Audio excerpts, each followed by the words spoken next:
1910008 dari lokal PAI 4A.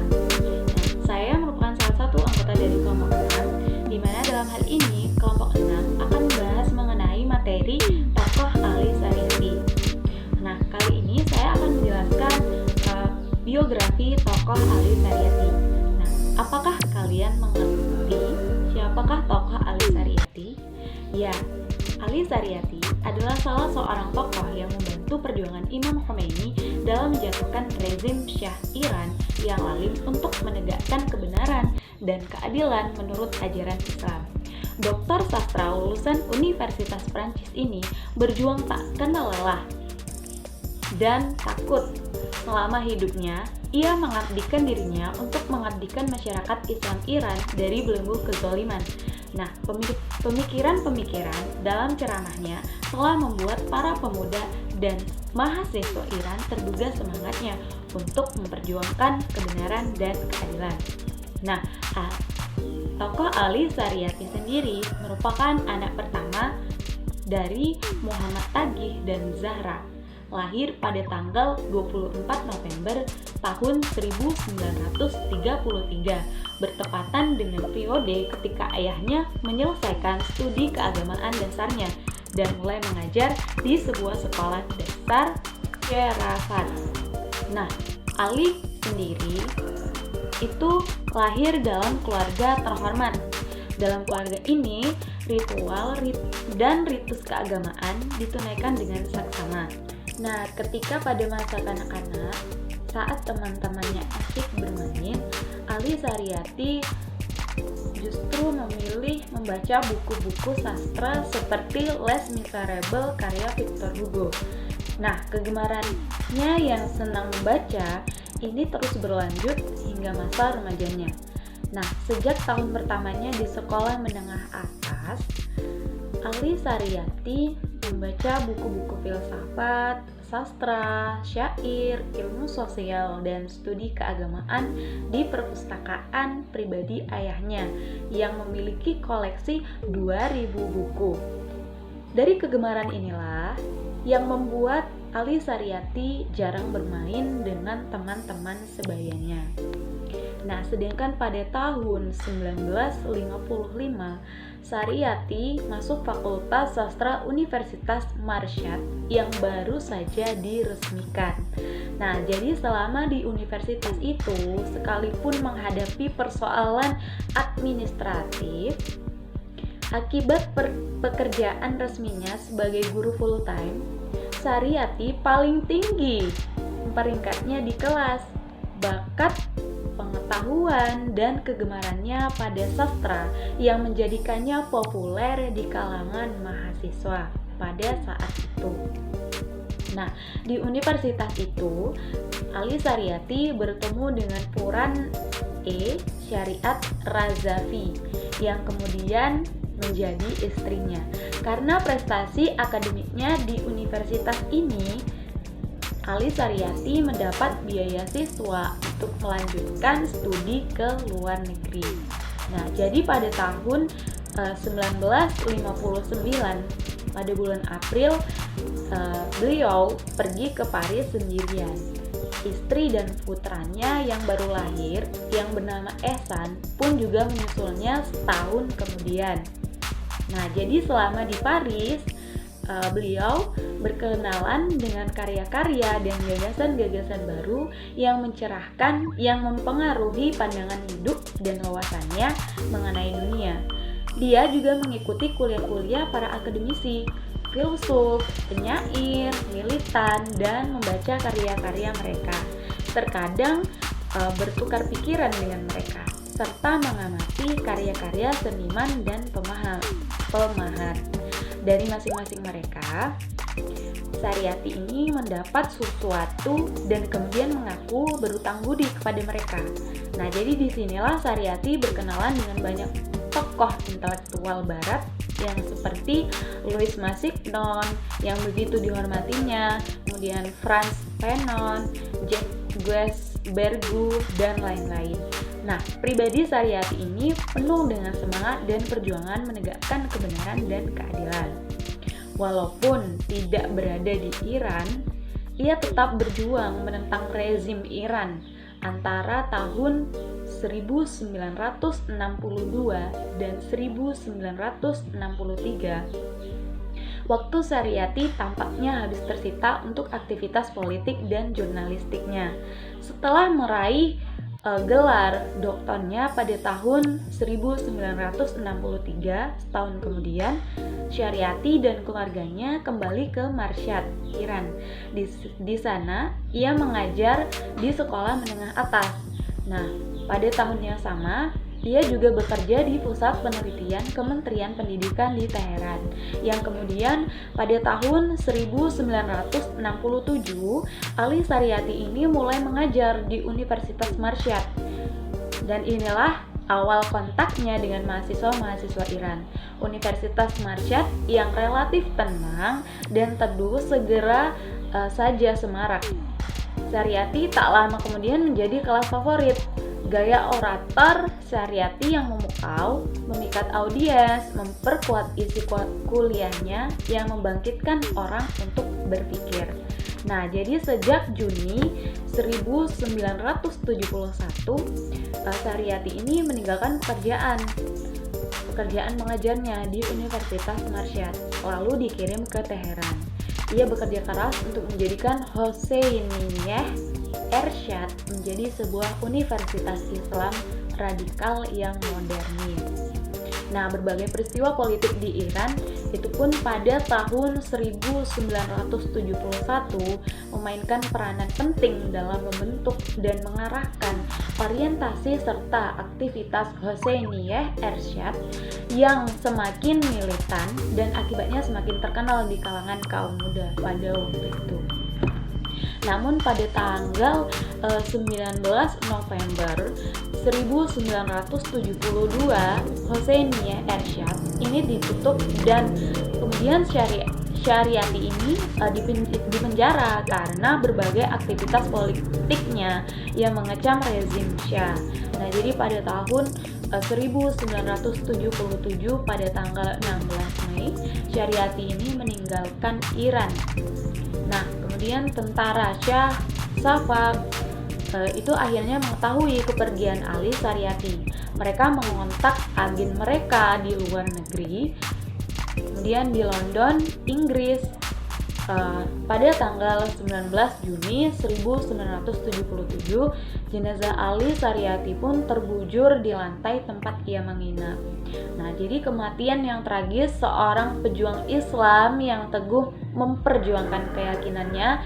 Ia syahid dalam memperjuangkan hal yang dianggapnya benar. Jadi Ali Saryati ini juga telah mengikuti jejak sahabat Nabi dan Imam Ali yang begitu dikagumi dan dijadikan simbol perjuangannya, yakni Abu Dzar Al-Ghifari. Nah, baiklah, hanya itu yang dapat saya jelaskan mengenai biografi Ali Saryati. Selanjutnya akan dijelaskan oleh rekan saya. Baiklah, lanjut ke pemikiran Ali Saryati. Ali Saryati bukan sarjana yang terikat, namun ia sebagai aktivis sosial dan politik. Konsep pemikiran Ali Saryati menunjukkan kepekaan yang paradoksal. Ia adalah pemikiran bebas yang terus-menerus melakukan pencarian kebenaran di dalam hidupnya melalui mistik dan pemahaman intuitif tentang dunia dan peran Tuhan dalam lingkup apapun. Pada saat yang sama, dia melakukan aksi revolusi kolektif guna memperjuangkan keadilan sosial dan kebebasan dari ketertindasan. Salah satu ciri pemikirannya adalah bahwa agama harus ditransformasikan dari ajaran etika ke program revolusioner untuk mengubah dunia. Saryati selalu mencari hal-hal baru dari orisinal di dalam Islam dan tidak tradisional.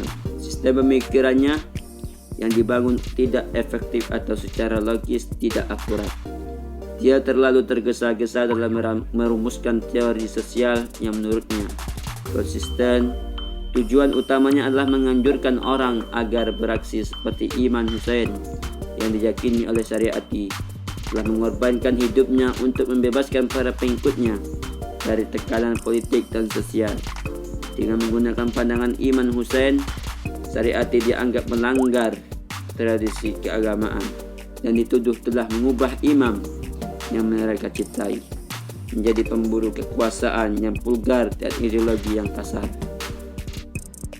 Dalam ajakan untuk melakukan pembebasan melalui interpretasi keyakinan, Syariati secara jelas menolak pandangan revolusioner Barat bahwa agama itu candu masyarakat. Agama dalam pandangan Syariati dapat mengantarkan orang kepada komitmen ideologi untuk membebaskan individu dari tekanan.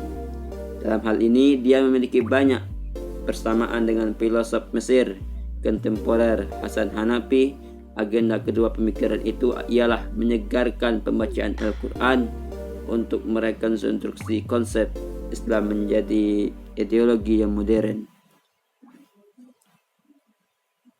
Syariati juga menunjukkan reaksi yang sangat keras terhadap ketidakadilan yang dianggapnya sebagai gejala penyakit, maupun yang lebih penting sebagai konsekuensi integral dari kegagalan emansipasi manusia. Dia mengabdikan hidupnya untuk memerangi ketidakadilan. Inilah gagasan Syariati. Bagaimana mungkin Syiah sebagai pengikut Imam Ali bin Abi Thalib dan Husain menyetujui ketidakadilan? Para penguasaan telah menindas keimanan, bahkan sering dengan mengatasnamakan Syiah sendiri. Namun, para ulama tradisional juga harus dikecam, karena selama berabad-abad mereka bersikap apatis terhadap kezaliman. Karena bersikap opportunistik sebagian lagi karena mengharapkan imam yang tersembunyi. Saya Mas Tita. Di sini saya akan menjelaskan materi mengenai ide-ide Ali Syariati. Ali Syariati memiliki ide yang membuktikan bahwa ia adalah seorang pembaharu Islam. Islam yang dipahami pada saat itu adalah Islam yang hanya sebatas agama ritual dan fikih yang tidak menjangkau persoalan-persoalan politik dan soal kemasyarakatan. Islam adalah dogma yang mengatur bagaimana beribadah tetapi tidak menyentuh sama sekali secara efektif atau petunjuk untuk membela kaum yang tertindas. Nah, Ali Syariati menganalogikan Islam seperti ini sebagai Islam penguasa atau Islam yang khalifah. Nah, menurut Ali Syariati, konsep Islam tentang manusia itu didasarkan pada penafsiran simbolik, bahasa, dan keagamaan. Yang pertama yaitu bahasa keagamaan itu ditunjukkan pada berbagai tipe manusia. Yang kedua yaitu ia tidak dimaksudkan untuk suatu periode atau waktu yang terbatas. Lalu, Ali Syariati juga mengungkapkan ide Islam pembebasan. Ia mengatakan bahwa Islam lahir secara progresif dalam upaya merespon problem-problem masyarakat dan memimpin masyarakat untuk mencapai tujuan dan cita-cita yang berharga. Dalam hal ini, Islam dipahami sebagai suatu pandangan dunia yang komprehensif dan diposisikan sebagai agama pembebasan yang kongruent dengan isu-isu politik. Ali Syariati juga memiliki ide yang kuat tentang bagaimana pentingnya menjadi seorang pemimpin yang benar di dalam masyarakat. Menurutnya, yang menjadi seorang pemimpin adalah manusia yang mampu memanfaatkan dan mengembangkan sifat-sifat agung Tuhan yang ada di dalam dirinya. Nah, dan seorang pemimpin juga harus menyerap sifat-sifat Tuhan. Dan seorang pemimpin itu juga harus mampu berakhlak sesuai dengan akhlak yang dimiliki oleh Tuhan. Yang kemudian, seorang pemimpin harus mempunyai kesadaran akan dirinya dan dunia. Dan seorang pemimpin itu juga harus memiliki kemampuan untuk berkarya. Gagasan Ali Syariati. Gagasan Ali Syariati bisa dikatakan kritis. Bahkan secara terang-terangan, ia menyerahkan Islam yang pro status quo dan pro kejahatan, yang cenderung bersifat lamban. Ia tidak puas dengan pembacaan agama yang bersifat teologis, seperti sosiolog dan Durkheim, bahwa agama tidak lebih sebagai kumpulan kepercayaan turun-temurun. Dari itu tidak bisa membaca. Berikut 3 gagasan Ali Syariati. Yang pertama, ilmu melayani sistem keyakinan. Jenis ilmu ini hanya sekedar untuk membenarkan ataupun menjustifikasikan pandangan-pandangan yang telah terpola sebelumnya. Gagasan yang kedua, yaitu ilmu pengetahuan yang lepas dari keyakinan apapun demi kepentingan ilmu semata. Di dalam konteks ini, ilmu menjadi tidak efektif dan tidak berharga.